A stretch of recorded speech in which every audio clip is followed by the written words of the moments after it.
What's up mga kabarkada? Tayo na naman ay nagbabalik sa panibagong episode dito sa 90 SMP.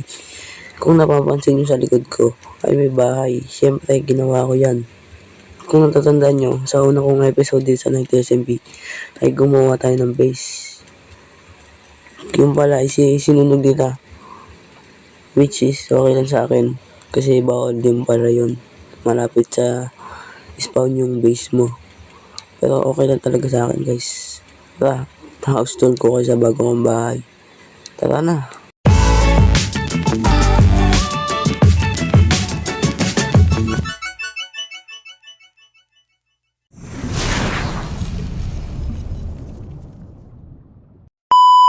Barkada, ito na yung bagong bating bahay.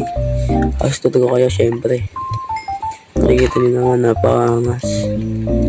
Guys, pinagpuyatan ko nga pala to guys. Nakita ko lang doon sa TikTok eh, ginaya ko lang. Madaling araw ko to ginawa eh. Gabi-gabi na. Pero ginawa ko pa rin. Tara, pasok tayo sa loob. Ito guys, wala pa masyadong gamit. Kasi wala pa ako resources eh. Hindi pa ako nakakakuha. Ayun yung labas. Ay, loob pala.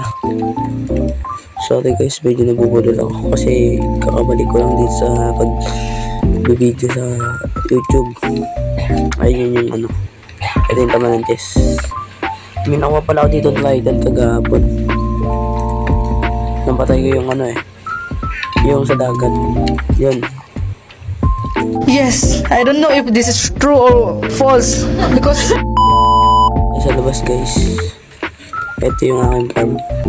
Yung labas, may gagamba dito. Yan, nasira. Marami ako nang ayusin. Lagay natin dito. Ito itong diamond. Ay, yung gold. Nalaga na yung baboy. Uy, baboy. Ay, nanganak ko na yung anak nila. Lumaki na. Gagi, lumaki na. Ayan guys, oh. Malapit lang sa bahay nila gabi. Doon lang ng bahay nila gabi doon. Diretso lang yan. Ayun guys. Maliit lang siya. Meron pa sa taas eh. Tara, punta natin yung taas. O diba? Napakaangas. Hanggang dito muna ang ating video guys. Short video lang to. Ito muna ang ating video guys. Salamat sa panonood. Peace out. Bye bye.